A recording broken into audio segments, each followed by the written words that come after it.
What is going on, everybody? We are back for another episode of the ABJ Podcast, episode 72 with Juni Underwood. We're bringing him in one moment. But before we get into that, make sure you check the links below for guests. My guest links. Sorry, already having a mini stroke, I guess, as well as links to the ABJ social medias and merchandise, Patreon, the whole nine. Anything you can do to support the podcast would be a huge help.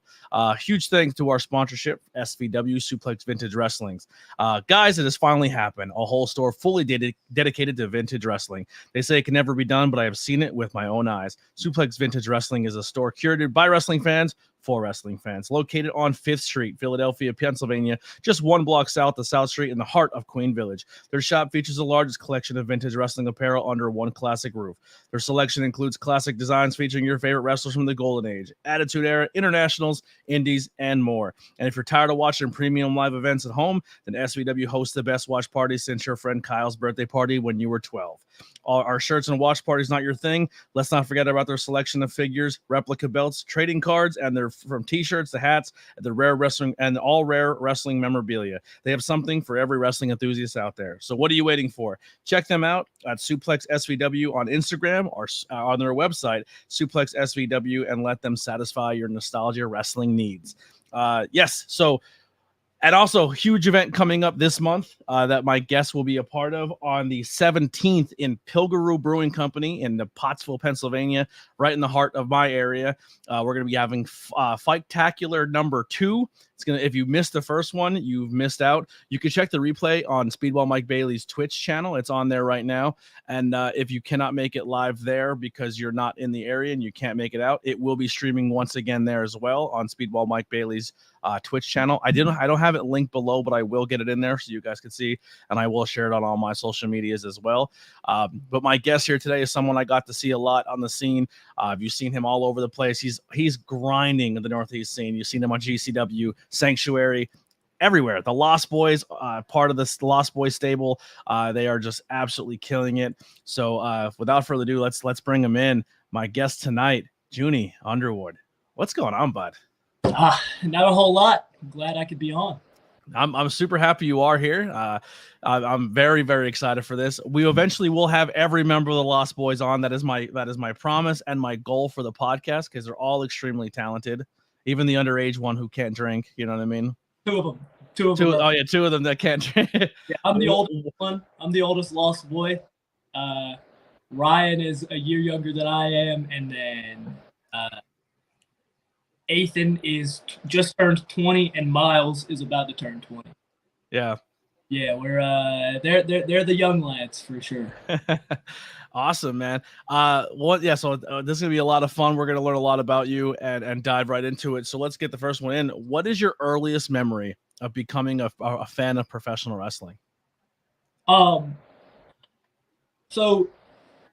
I would assume that this was off of a DVD. But the first match memory that I really remember was the triangle triple threat ladder match, the tag ladder match between ENC, Hardys, and the Dudleys. That match was it for me. Of like, wow, these guys are nuts. And just through that little era, it was more so like the ruthless aggression era is really where I started.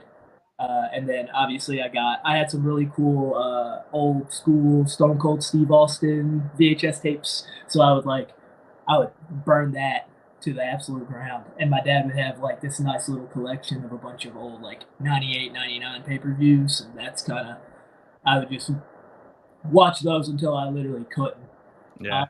Pre-network. yeah, that's what it was. Yeah, little me. And I mean, when I was, I think, either 3 or 4, I was stone cold for Halloween. Like, I was really invested.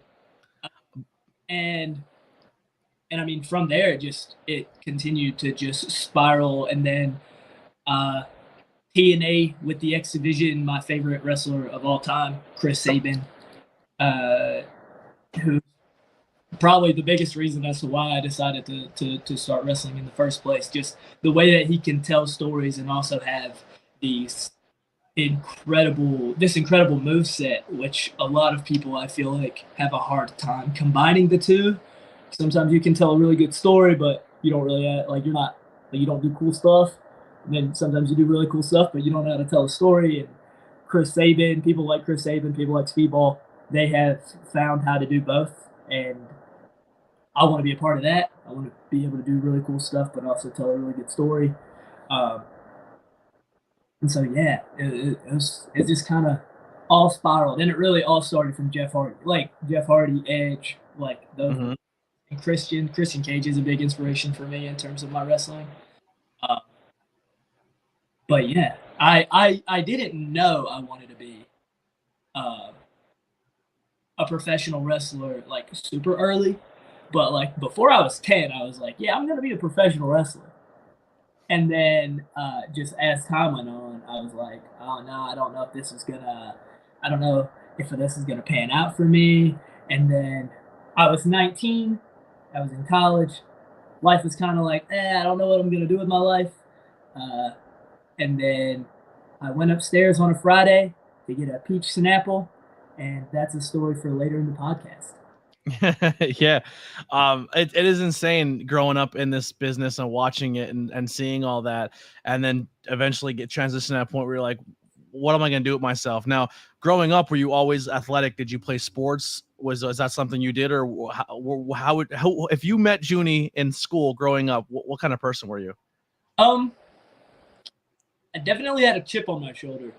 I've always been the smallest, like literally one of the smallest guys in the room. Always, like, even like now, I'm surprisingly, like, you would not expect me to look the way that I looked in high school even. But I've never been athletic per se. I've just always been very, like, determined. Like, yeah. I just have this, like, I want to try something and I don't even want to try it. I want to be good at it. I want to be decent at it. And then I obsess about it for a really long time. I get good at it and then I kind of stop. But this is, like, the first time that's not the case, where, like, I've loved it. I've wanted to get good at it. I'm getting to where I'm kind of breaking that stride.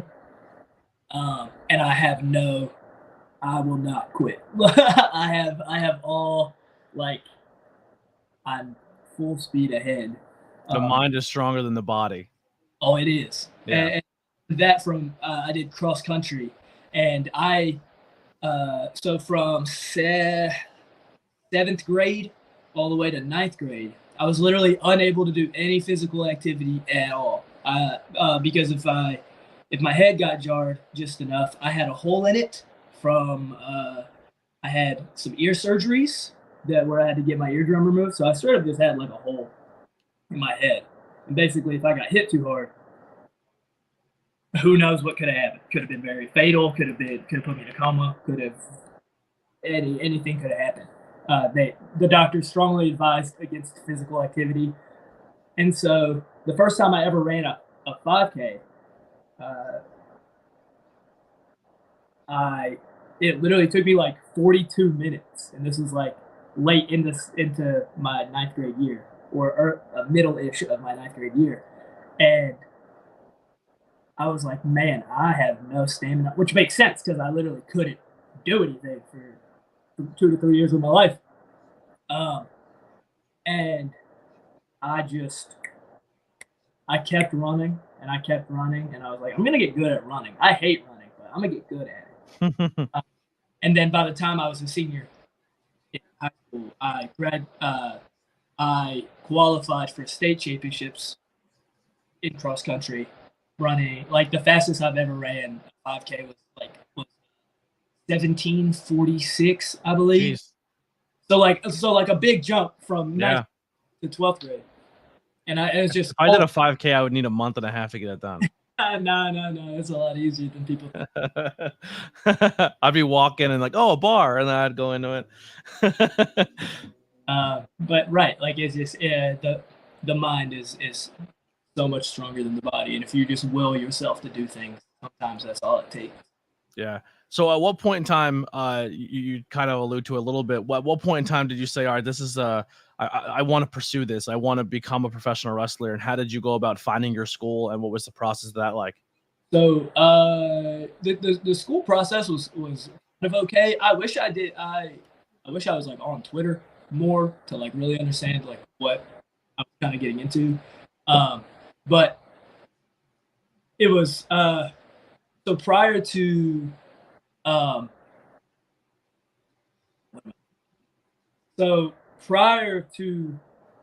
wrestling, I graduated college with a theater degree, with a theater education degree.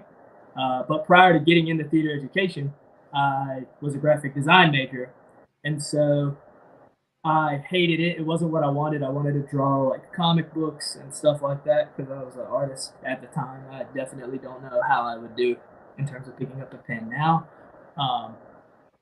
But I basically was like, this isn't what I want to do, and I need to figure something out. So I talked to my mom, and my mom's like, just try things. Like, this is the stage of your life that you're at. Try things, see what sticks. And it's then all of like 5 or 6 hours later, I couldn't sleep, and I love peach Snapple. Same. It's my favorites. It's my favorite, and now it has like a sentimental thing to me. Like every time I see one, I'm like, you're probably why I'm wrestling. Yeah. And I went upstairs to get a peach Snapple. I walk over to the night assistant on duty because I have to pass her to get to my dorm.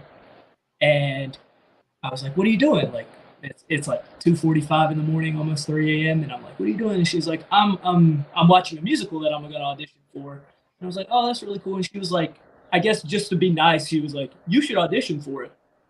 And I'm like, I don't do theater. Like, I'm not that kind of guy. And then I walk away. I like start heading downstairs. I'm about to get to my room, and then I'm like, why did I just deny that? Like, I just had this conversation with my mom about trying things, and I'm not even going to give it a shot. So I like, turn around. I walk back upstairs, and I'm like, what do I need to do to audition for this show? And she like told me I needed 16 bars and I needed 30-second monologue, and I'm like, I don't know what you're asking me. But are you asking me to freestyle 16 bars? Is that? Yeah. Like, what? Do I have to drink at 16 bars before I do this? Like, yeah, something like that. I'll tell you what, the one of the coolest things that I just pulled out of what you just said is the wherewithal of your mother of saying to you, this is the age of your life where you experiment and try things. I think right now in this day and age, and it's even something I'm struggling with because I'm in my mid-30s, and everything I watch, like I'm always watching these videos, and you hear these people, and people like, yo, you don't figure life out until your 40s. Like your 20s is your figure out, your 30s is when you're starting to put it together, and the 40s is when it clicks. I don't know how true that is, but we live in a day and age now where we're setting expectations for 18 to 20 to 25-year-olds to just hit life running and not have that trial period of figuring shit out and failing and doing that. Everyone's expected to just be good and be on top of your level at such an early age. And it's so unrealistic to put on people like that. And it's such an expectation that's so harmful for this generation. And that's why I think the depression, anxiety, all that stuff is so sky high, is because it's like, it's okay to fuck up. It's okay to suck at something. It's okay to fail, because success is you just standing on the top on top of your mountain of failures. So the fact that your mom gave you that advice, like, go and figure it out. And if it sucks and you're not good at it, at least you have it in your back pocket to say, I gave it a shot. So that's I think that's huge character building for you, and probably why you are the way you are right now. It was really like one of the things that definitely gave me the try stuff. Like, if somebody gives me an idea, even like in the ring, I will have my thoughts on it, but I will listen to it and I'll give it a shot of like, okay, this sounds like this maybe isn't the plan. And then sometimes it surprises me. Sometimes I'm like, you know what, like, let's try it. Like, and that really stemmed from that moment of her being like, you just need to try stuff. Like, don't be so closed-minded. Like, don't believe that this choice you made has to be the choice you always make. Like, just really understanding that of like, things change. Like, you one day you're wanting to be a graphic design major, and the next day you don't. and then your whole life changes, and you figure that out, and then you keep going, and snowballs. And through theater, getting into theater, because I ended up getting into that show. Through getting into theater, I became much more comfortable with wrestling, because this was a time in which I was kind of disconnected from wrestling. In high school, I got bullied for liking wrestling, and I was one of those kids that's like, if this is the issue, if this is what's getting me picked on, I just throw this away. Obviously, that's changed a lot in my life now. Like, if you don't like me for something, like, sounds like a you problem. Yeah. But at the time, yeah, the kids were brutal, and so. But through theater, I just became more comfortable with who I was. Of like, I really got to, I got to be a bunch of these characters that were sometimes me, sometimes similar to me, sometimes not so similar to me. And through that, I was able to just like really figure out who I was. Because I personally feel like when you're acting, it's a lot easier to act when you know how to separate yourself from the thing, while also like being able to connect with that thing. So like knowing yourself is important so that you can disconnect and connect to the part that you're going to play. Yep. And so through doing that, I got back into wrestling. And specifically ROH, really, like Adam Cole specifically. I was getting into Bebe. Wrestling, and I was like, I stumbled across Final Battle, Adam Cole versus Kyle O'Reilly, absolutely nuts. And I was talking to my dad, and he was like, "Have you watched any wrestling lately?" I guess like he just picked up on the idea that like it was something that me and him connected with when I was younger, and I was like, yeah, like I actually am. I'm watching this guy named Adam Cole. He's in ROH. Fun fact, I didn't know that he had just left ROH, but my dad was like, you should watch the NXT TakeOver from this past weekend. And I'm like, okay, I guess I'll watch it. So I watched the whole thing. I'm like, why am I watching this? And then the very end of the show, Drew McIntyre wins. And I'm like, oh, that's Bobby Fish and Kyle O'Reilly. And then all of a sudden, Adam Cole comes out. And I'm like, that's Adam Cole! And then Adam Cole and Kevin Owens are my two favorite wrestlers on the planet right now. And then I was like, all right, I guess I got to watch NXT every week. Cool. And then that happened. And then COVID happened. And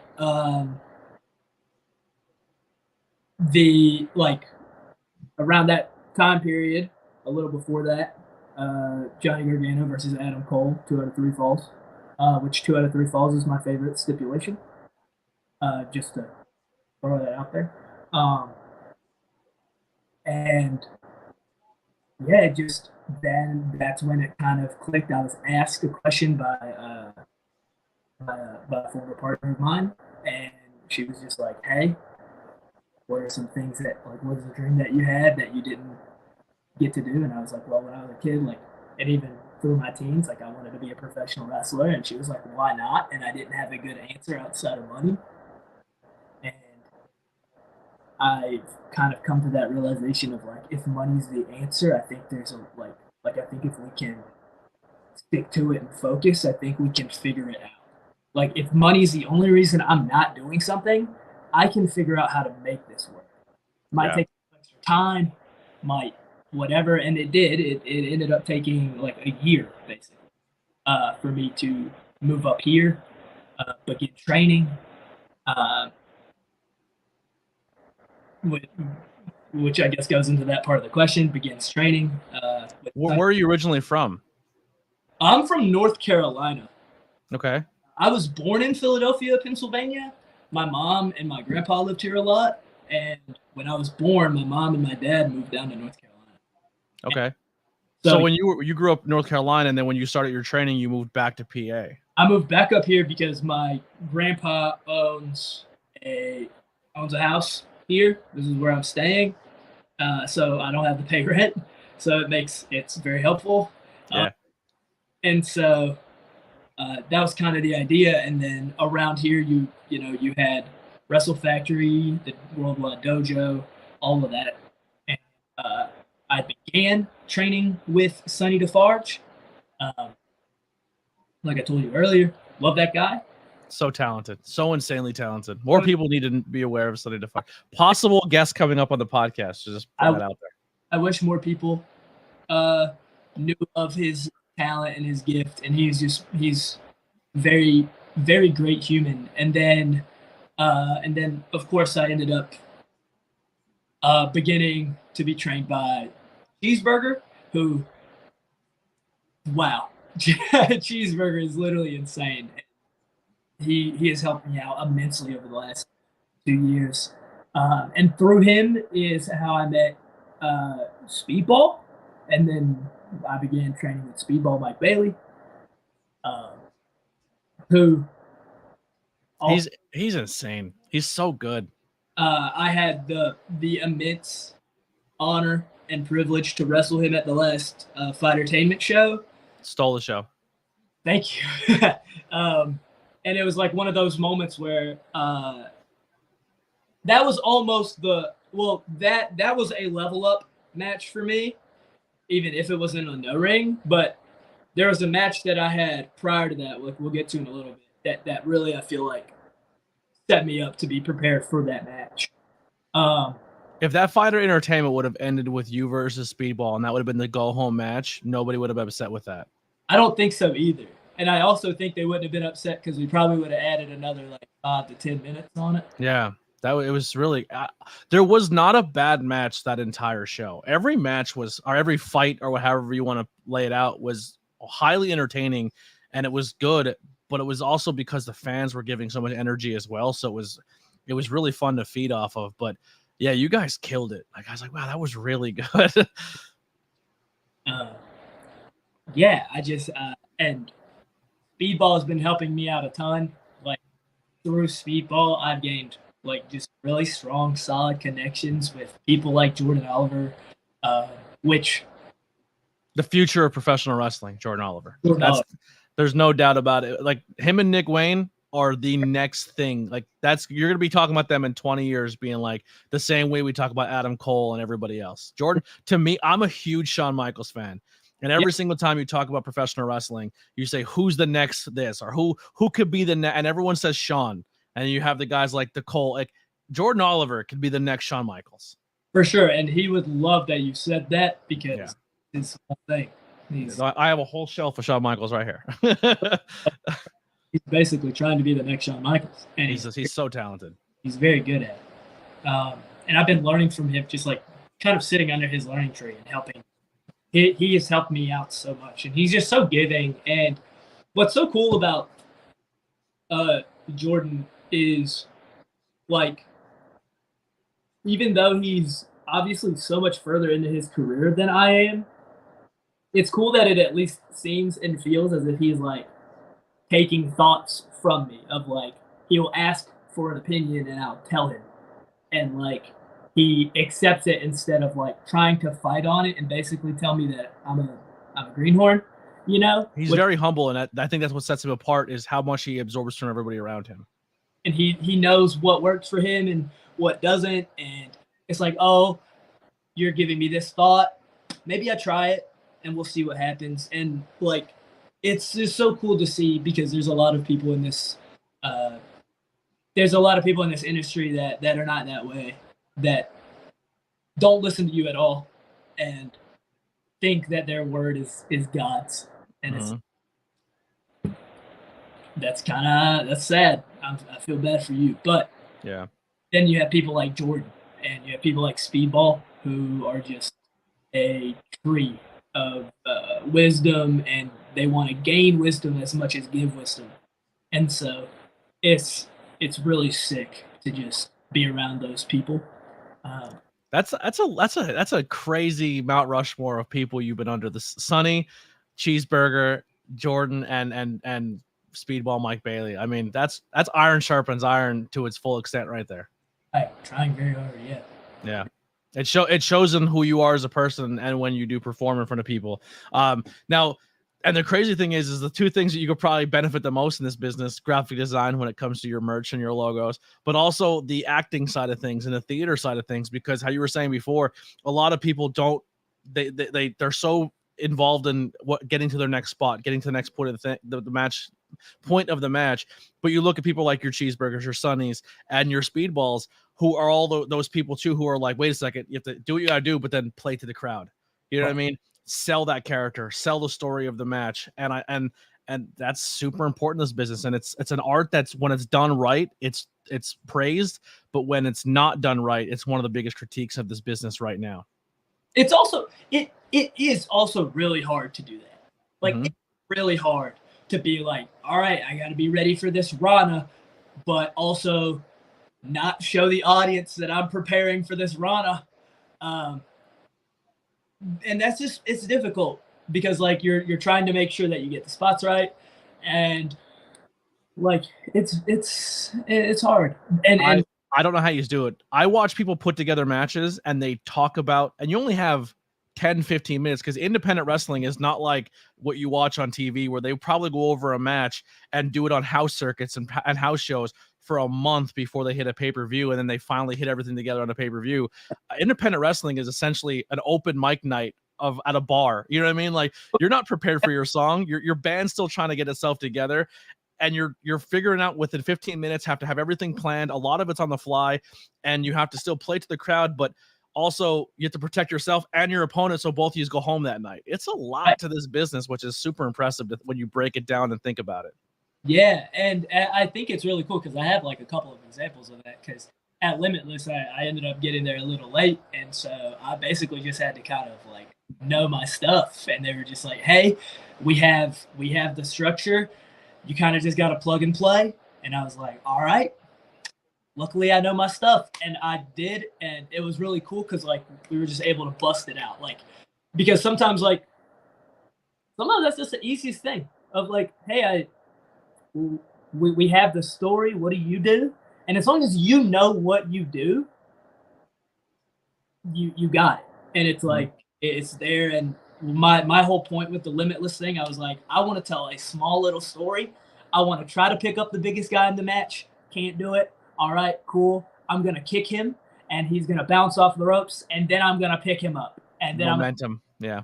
Like, just that small little story. It's a fatal four-way. How can they remember me? What they're going to remember is I couldn't pick up this guy, and they all laughed at me. And then I hit him. He bounces off the ropes. I pick him up, and they're just like, oh, my God. Like, that's all it took. And I, like, literally, they were like, what all do you want? Like, what do you want to do? And I was like, where is my spots at? And they were just like, here, here, here, and here. And I was like, okay, here, I'll do this. Here, I'll do that. And for this part right here, I'll tease the rolling DVD. No. You throw me out. I'll slide under your line, come up, spinning back heel kick. Wow. You bounce off the ropes, pick you up all the way, rolling DVD. And that's basically it. And right when I'm telling you, I was sitting there the whole match. I'm like, man, I do not think they're biting on me. I don't think they care all that much. And then I went for the DVD the first time. Everybody started laughing. And I was like, oh, yeah. Got him. I was like, I think I got you. And then I hit it. I hit the kick. Wow. You hear some people go, ooh, ooh, ooh. And then he bounces off the ropes. I get him all the way up, and I pause. I was like, I could feel it. Everyone could feel it. I hit Andy with the rolling DVD, and he goes, you got him. And I was like, oh. You know what's crazy advice that I hear all the time given to wrestlers, and I implement it in the podcast game. I implement it in commentary, and it's funny that it's meant for something else, but I take it and use it for myself, is when you think you're going slow down and go slower. Yeah. Because your mind is so racing on getting everything done and making sure you're doing a good job. Slow yourself down and collect it and feel it, and then go. Like, even with the podcast, I feel like a lot of people rush through their questions and they don't listen to their guests and stuff like that, because in your mind you're freaking out. You know what I mean? But just slow down, let it come to you. You know what I mean? And that's a wrestling advice that I hear given to wrestlers that I use, and has nothing. It's like a completely same thing but different, you know. And I think like with the slowing down part, I think it's beneficial to know what you are trying to tell. Mm-hmm. What story are you trying to tell? Do you know that? If you just put a match together and you're like, I just want this to be a cool match where like we hit each other really hard and stuff, cool. It'll be that. But if you're like, okay, I know that parts A through D of what I have don't really matter. I have them in because I needed spots. But E and F is what A through D are leading to. And then I play and I ease into E and F. And then E, you're feeling something because now you're laughing at me. Mm-hmm. You don't think I can pick this guy up. Okay, cool. Just wait for it. F, I got him up. And it's taking that and being patient, because I was nervous. I was so worried, dude. I really was. Like, I was hearing them. Like, there were points in the match where I was like kind of getting booed because I guess they just thought I was like, I was a white meat babyface. Mm-hmm. And sometimes you just get booed as a white meat babyface. We're in the era. We're in the heel era right now. Everybody wants to be the heel, and everybody wants to be the cool heel. I love being heel in Pittsburgh. That's my thing. New king of Pittsburgh, Juni Underwood, the Power Prince, because I beat Envy Young right in his noggin and took his crown. But yeah, I was so nervous, but I was just like, I know where I want to go. I know where we want to go. And I know that this is going to be like, I know that story is going to be told. And then it felt really good to like hear that pop, hear that feel. And then everybody after the match was just like, that was so good. Like, wow. And they were just like commenting on my facial expressions, and like I sold some merch, which always means something, right? Yeah.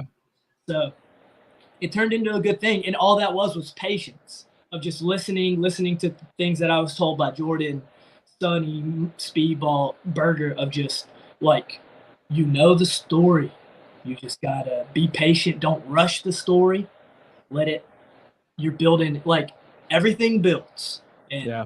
You know who's really, really talented at that too? And I didn't realize. I always watched this stuff and I was always impressed by him, but seeing him live and talking to him and really picking his brain, Joey Janela is incredible with that. There's for someone who can just, when you talk about slowing down and playing to a crowd, but still doing everything you need to do in a match, he's honestly one of the goats at it right now. He's so good.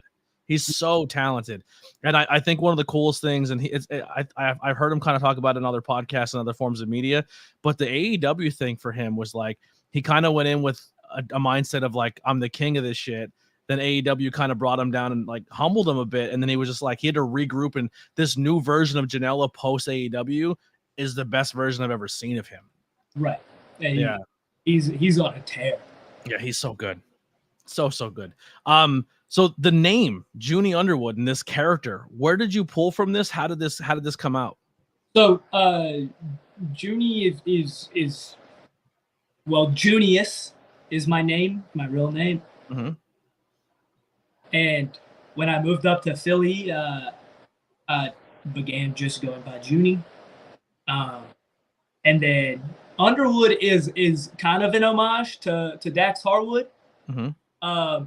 Because when I was young, my dad was a janitor for a high school, and as a janitor, you're usually in charge of like helping with any events that happen at your school on the weekends. And there was this small little indie fed that I guess is no longer around. I've looked, and it's not a thing anymore. It's Atlantic Coast Pro Wrestling, ACPW. And at the time, there was this really cool wrestler by the name of Casey McKnight. And he was there early. He was stretching. He was doing everything. And I was there early, and I helped them assemble the ring. It was really cool. I was only like 9. And after we assembled the ring, Casey McKnight was rolling around, but also there were like some of us kids there, and he was just like so confident, and he was like, "Hey, like, I'll take care of your kid." And it was more of just like he sat me on like the top rope, he asked us what we wanted to do, and I was like, "I want to do a tornado DDT." So he like put me on the top rope, set himself up, did the whole tornado DDT, and that was Dax Harwood, Casey McKnight, and so I kind of was just like thinking as I was coming up with a name, I was like, You worked Dax Harwood as a kid. Basically, yeah. You know who I wrestled as a kid in a firehouse engine room where no trucks were parked, because it was the show happened at our local high school. My dad's a firefighter, and then after the show they all went to the firehouse to get away from like the public and then go to the bar and drink at the firehouse. And my dad was like, "Well, I know the firehouse, I'll bring him in." And I guess he says like, "Hey, my kid's here, is a huge wrestling fan, can anyone come out and talk to him?" And everyone kind of looked over the shoulders like, "Nah," kept drinking. And one guy got up from the bar and came out and hung out with me and wrestled around me in the engine room. That was King Kong Bundy. Whoa! Wow. Yep. It was awesome. But that was it. I was like, okay, put in there somewhere, and then I was flirting around with the Firestarter gimmick, and I was like Underwood maybe, adding the wood with the whole Firestarter thing. And then I decided on Underwood, and then my mom, the first thing she said was like, "Carrie Underwood," and I was like, "Shit." Shit, Mom. You ruined it. But I'll keep it because I like it, and I don't know any other wrestler with Joey Image said King Kong Bundy is the reason I'm built from Atlantic City. I love that guy. I miss him. He was so nice, bro. So the crazy part about that story too is, sorry to cut you off there, but my house is like 2 blocks away, and I remember saying to him like, all my cousins are never gonna believe that I'm doing this, and he's like, "Well, where are your cousins? Were they at the show?" I'm like, they're at the house, because like my dad didn't want to bring a train full of my little cousins down because there was a lot of us. And he's like, "How far? Is it walking distance?" And my dad's like, "Yeah, it's right around the corner." And he's like, "If you're cool with him, you can leave him here with me. Go get the rest of the kids." And my dad went and got the rest of my cousins, and there's a whole photo of us, like 2 kids on each arm, me on his shoulders, 3 kids on his leg, and he's like just playing with a bunch of kids after a show. And it's the guy who was at WrestleMania. You know what I mean? Like, just he was just a cool human being. Yeah, it's one of the earliest memories I've ever had of professional wrestling is King Kong Bundy. But yeah, man. Have you ever met since then, like becoming in the business? Have you ever met Dax at all? Speedball wrestled Dax at a WrestleCade last year, and I was like so upset because I really wanted to do that. He's a match I want to have before he leaves, but from what I've heard, I mean him and Wheeler are kind of on their like last thing, you know. Mm-hmm. Yeah, they're both so good. Actually, I'm gonna bring you something now that I know that's a thing. I'm gonna bring. I get those wrestling crates, and I have an FTR patch, like a patch. I'll bring it to you on Thursday show. Yeah, I'd appreciate that. That's pretty cool. I did so that there you go, everyone. The Underwood is a Dax Harwood reference. I like that. I just lost my train of thought there. That excited me so much.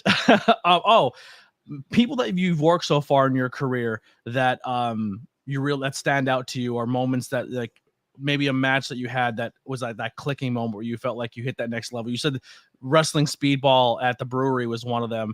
What are some other moments in your career that you felt like you hit another level or a stride? So the first singles match that I had with MV Young was actually pretty insane. I think that was my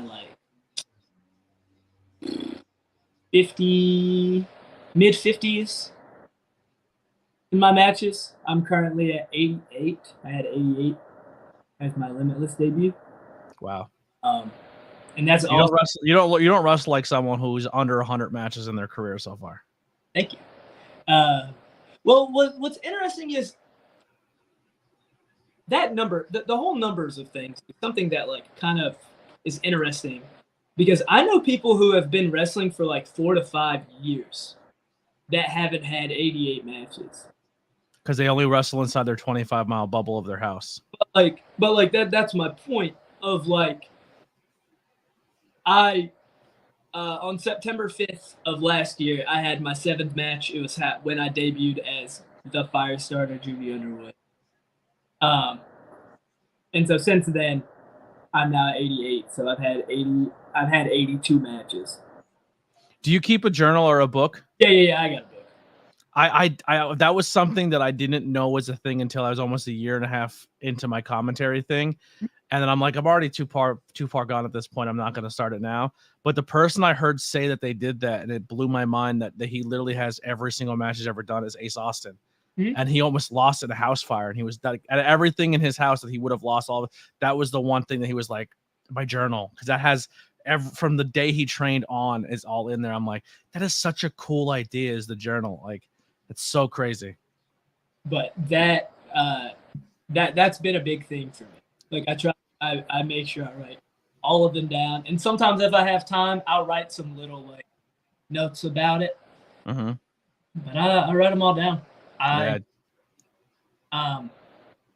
Because like I never know. There might be some, like, there's people that I see that I'm literally like, I think I only remember this person because I wrestled them, and that trying to be me. It's just literally like, sometimes you see somebody and you wrestle them and you don't see them for a really long time, and then you see them and you're like, I know you somehow, and you're like, that's right, I wrestled you. That happens.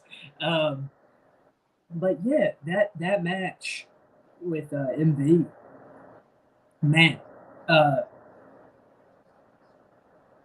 it was just really good. And then through that series that I had with him, because I think I've wrestled him more than I've wrestled anybody else at this point. Oh, wow. Yeah, I've wrestled MV a lot. We had a singles match, which was the first match I had at T2T, which was late March, early April. And that was my 50th match. And then I wrestled him singles, in which he beat me. And then we had a tag match, which I beat him. And then I beat him. And then we had a third singles match in which we went to a time limit draw. And then we did a 2 out of 3 falls match, in which I picked up the first fall, he picked up the second fall, picked up the third fall. That got reversed, and then I picked up the third fall, winning that series. And then that kind of started this little gimmick that I'm doing right now, being the new king of Pittsburgh. Yeah. You know what I always wanted to see done as an angle is the 2 out of 3 falls, right? But like MV's a big dude. So like the first time you square up against him, 2 out of 3 falls, 2 falls, bang, you're done. Just smashes you.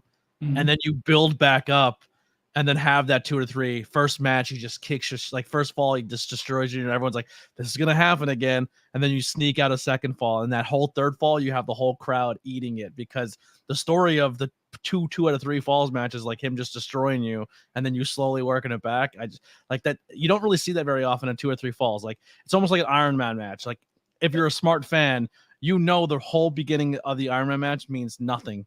The last 5-10 minutes is where the only target you have to really pay attention to. It sucks to say that, but if you're a smart fan, that's kind of like watching Brett Shawn, and I'm a huge Shawn. Everything's good, but you only really have to watch the last segment. But yeah, that's the 2 out of 3 falls. I feel like everyone's like, oh, you're going to trade off for 2, and then the third is the one you pay attention to. But if you have a long-term storytelling where the first one is like a squash 2 out of 3 falls, I was like, what? Like, you don't see that very often. Yeah, and then it gets built up. Yeah. Yeah, I've thought of a bunch of different stories for 2 out of 3 falls matches, because that kind of is what I wanted. I want that to be a thing of mine for sure, of just having 2 out of 3 falls matches, because I like them. I'm surprisingly, like, I enjoy longer matches to just like pace. Joey's on the same page as me.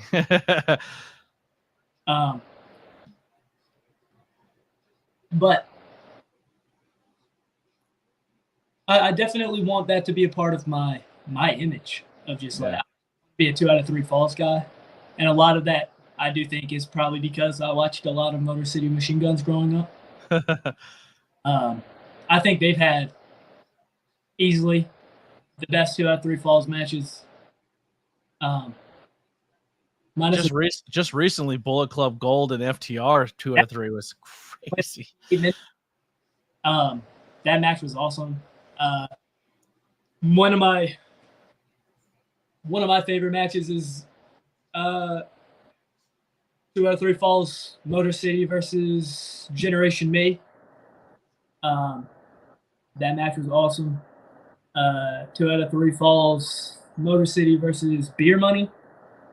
If you haven't seen any of these, you should go back and watch. They're really good. Of course, the Johnny Gargano, Adam Cole 2 out of 3 falls.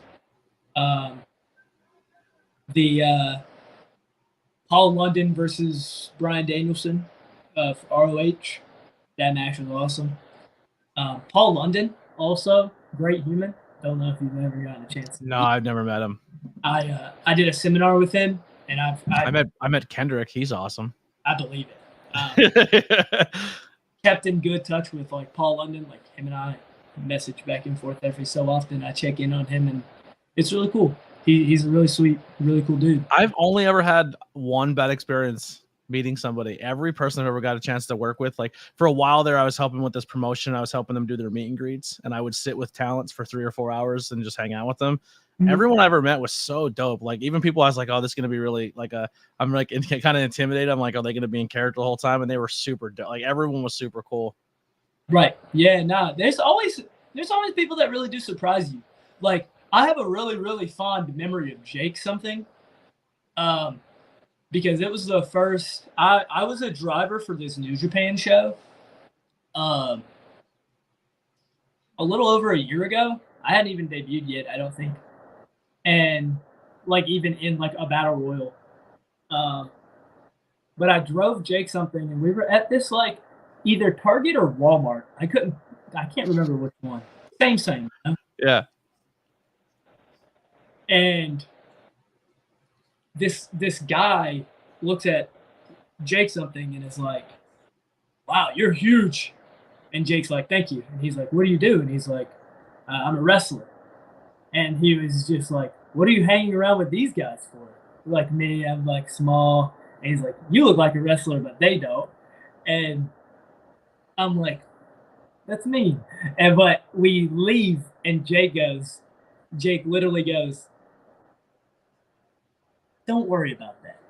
And I'm like, yeah, like it. And whenever he said it, I was like, yeah, of course, you could say that.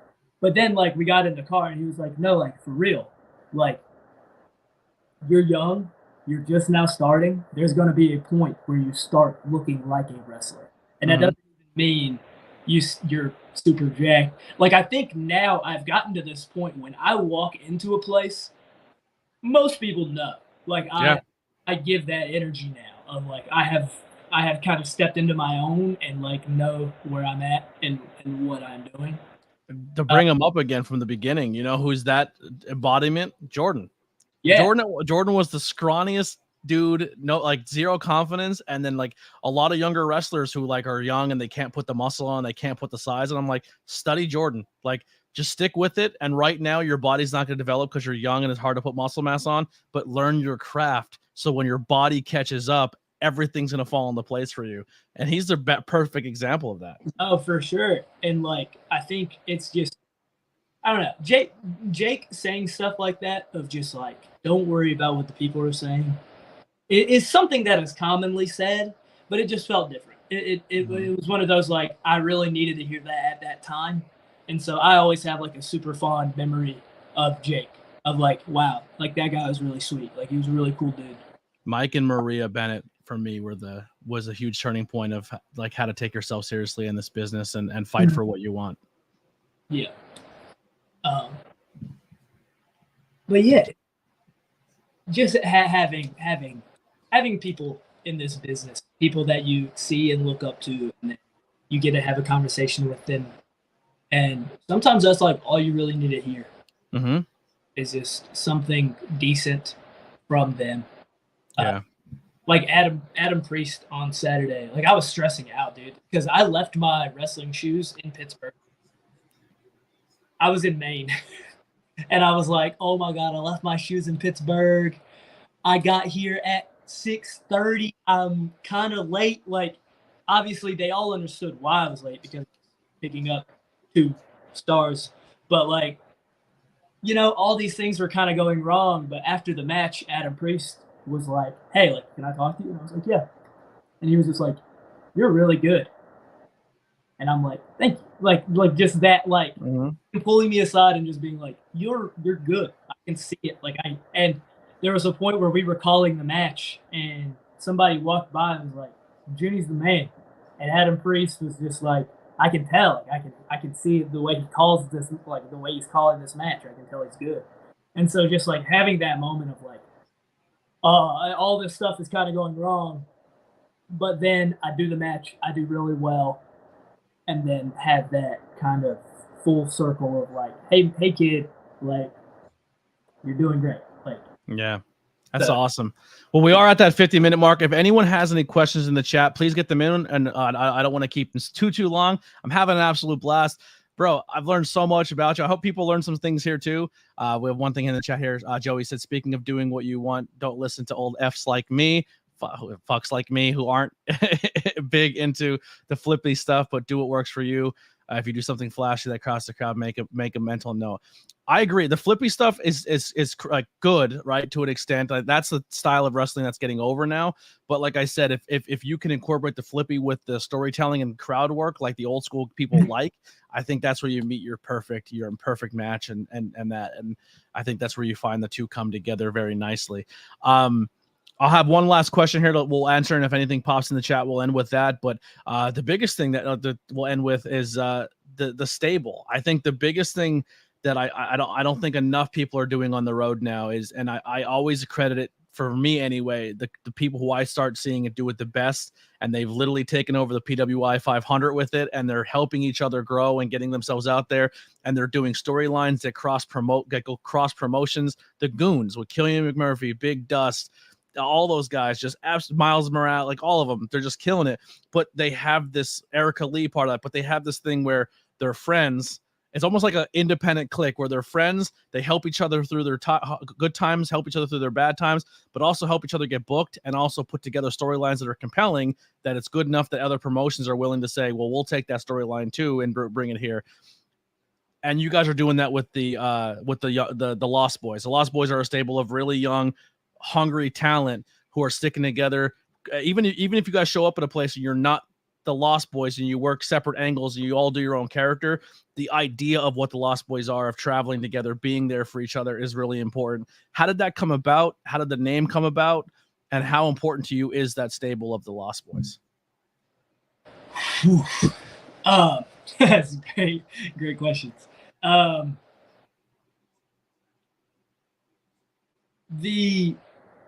So whenever it started, Ethan and I, we kind of knew we wanted to be a tag team.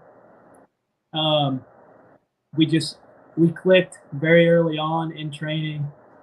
And then finally we got to this point where, you know, we debuted for Pro Wrestling Magic. We didn't have a name yet. We were just Juni Underwood, and Ethan wasn't even Ethan Promise at that point. He went by Ethan Nova, which I think he literally only did once. But watching the match back, we like listened to commentary, and straight up, whenever we come out, commentary goes, "These boys look lost," and we were like, "You might be on to something." And I've always been that kind of kid, kind of grungy, a little like, I like that kind of darker stuff. So like, I loved the Lost Boys, like the movie. Obviously, Peter Pan was always a big influence of mine. I have enjoyed Peter Pan a lot growing up. You have a little Peter Pan look going on. Well, the thing is, I have played Peter Pan in a couple of things. Anyway, I have also been Peter Pan for Halloween on multiple occasions. But it felt like it clicked because we didn't have a home promotion. we had nothing that like was a home, and we were always traveling from point A to point B, trying to just get something going. And so there was literally just a point where like we all just kind of felt like we were like lost, but we just had each other. And Ryan joined us, like because Ryan trained with us as well. We were like, Ryan's going to all these places with us, and then Miles was going to all these places with us. So, like, I think this is the group. Like, this is the group, and sometimes it's a little difficult because they're still living regular life. Like, they're all three in school in some way, shape, or form. Ryan is a lawyer. Miles and Ethan are in college. So a lot of it does kind of feel like I'm the guy kind of being on his own and doing his thing. And then, but when we are together, it's insane. Like literally the energy that all four of us have when we're together, it's unmatched. Like I don't know if I've ever felt like more at home, like when us four are just chilling, like going on a car ride, going to Magic, going to wherever, and we're just laughing, and you know we're hoping for this big opportunity that may be coming up that I'll tell you more about when we're not live. That could be really helpful for us as a stable. And some people don't think we should be a stable. Some promoters are like, I strongly disagree. I do too. Some promoters are like, you should split up. There's too many of you. Because if one half of you have to pull off the show, the other half also has to pull off the show. Well, sometimes that's not the case, but in some cases it's like, hey, sorry, this is the potential issue. But that's kind of their thought of like, Ethan and Juni get pulled off the show. Ryan and Miles have to get pulled off the show. And I was like, no, that doesn't have to always happen. Like, if we, for whatever reason, get booked at GCW and Ryan and Miles was booked for this other indie, like, they don't have to pull off of that show just because we're not going. Like, we're still supporting them and they're supporting us. That's just kind of the case. And sometimes if we need to do stuff and all four of us need to do it, then sure, maybe all four of us have to pull off of that show, and maybe that's not a good time. And hopefully we can have a conversation about it, and try to figure out a way that we can work it all out. Because at the end of the day, like we have to think about like what's going to be the most beneficial, what's going to like really help us and propel us so that we can kind of get what we want out of this thing, and that is just tell stories in front of as many people as possible, and we want to do it together. Like we really do. Like as much as like I said, like if you look at match wise, I've had over 30 matches more than the other Lost Boys. Like I'm moving, but I know they support me so much, and I support them with every opportunity that they get as well. But like, I've even told them, I was like, yeah, having all these matches is cool, but like, I do wish y'all were with me. Like, things like that. Like, I genuinely am like, it's so easy for us to just be a group. Like I don't know. When we're together, it is just so easy for us to be. Well, here's a possible point, and this I think makes the stable to me which I love about the stable, and the reason I gravitate to it is because when you go to a show and you travel and you're by yourself and you're in a locker room and you may not know many people or you may not have that comfortability, when you roll up in a car full of people and you roll up to a place and there's already 4 or 5 of you that are comfortable with each other and you go into a show, I feel you perform differently when you're with your boys who are also on the show, or not even on the show, but being there, than you would be if you just showed up by yourself when you have to work. And I've seen you perform by yourself or maybe with one other member, but then I've seen you perform at that show where all 4 of you were there. And like you said, you're 30 matches ahead of the other 4, but every member of that stable, even though they weren't billed as the Lost Boys, all went out there and were memorable for every single one of them left that show, and everyone's like, yo, I'm gonna remember you. You were the one who was the crazy tie on your thing, crazy going, you know what I mean? Like everyone stood out in that stable. And I think that's what's also important in this business, because this business is not just hard on your body and hard on the travel, but like mentally, if you don't have a friend in this business, or you don't have someone you can like vent to and just be like, I'm frustrated, I'm pissed, I want to quit. And those friends to be like, yo, stay together, let's do this. Yeah. That's why this stable I think is really good, because you can just see without even me talking to you guys or knowing about what you talk about in the car on the way there, you can see that you guys lift each other up, and it's very important. And the idea of the name Lost Boys, that's a thing in the storybooks and the Disney movies that like they stand out, because every single member of the Lost Boys, you watch them like, I can relate to that character because he has a look that I like, or this one represents this, or this one represents that, and you guys all have that really youthful appearance. And it's like, never get old, stay young at heart, let's have fun. And I don't know, that's what I get out of the group. I hope that's what you're trying for. But yeah, no, I mean it's funny because we all kind of have this. We've been compared to the Ninja Turtles a little bit. Mm-hmm. Like I'm very much Raphael. Like I can very much be the Omega, but at the same time, I'm the big brother. Like I will go to bat for all three of them faster than they can blink, and that's like, and. Like Ethan has that natural ability to talk to people, very Leonardo-like. He just has that. And then Ryan and Miles kind of flip-flop between Donatello and Mike. Ryan is one of the funniest people I've ever met in my life, but he's also one of the smartest people I've ever met in my life. And so it's just like, and then Miles, he can be similar. His like it's just. They kind of flip-flop between Mikey and Donatello a lot. I'm a Casey Jones guy. That's my guy. I always grew up like, who's your favorite turtle? I'm like, Casey. But Casey Jones's favorite turtle would be Raphael, so I got you, dog. Yeah. They beef and they vent, but they make each other better at the end of the day. Yeah. And so like it's a really cool thing. And I think one of my favorite things is like our little quote that we do, which is like a super easy go home line of like, one thing's for certain, Lost Boys never die. Like I think that's sick.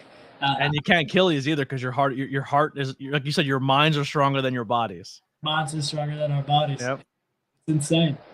And honestly, I feel like that's been like a story we've been like unintentionally telling in a lot of our matches. Yeah. You'll see that like soon, hopefully, with like some of the matches that just haven't been released yet. Definitely, if you watch any of the Captured Lightning matches, like through Burger with his Worldwide Dojo, if you haven't watched our little Lost Boys saga, you should. It's a singles match between Miles and Ethan, and then a tag match with me and Ryan versus Miles and Ethan, and then the Fatal 4-Way between all four of us. It's kind of like the prequel, the kind of the origin story of the Lost Boys, I guess, like as a whole. Yeah. Specifically, the Lost Boys with their fourth member. That's the origin, and that's through Captured Lightning. So if you watch that, you should. That another thing too. We'll kind of end here. I'm going to ask you real quick, what do you want to plug or you want to get out? We'll get you out of here, but please go. If you are looking to be in this business, whether you want to be commentary, a wrestler, even if you're like, hey, I want to somehow be a part of this, but I don't think wrestling's for me. We always need cameramen. We need graphic designers. We need people. There's so many avenues and so many things you can do in a business or an industry or a field that you may not even think you'd be valued in, but you would highly be valued in. But a great place, if you're in the Pennsylvania area, the Philadelphia area, hit up the Worldwide Dojo.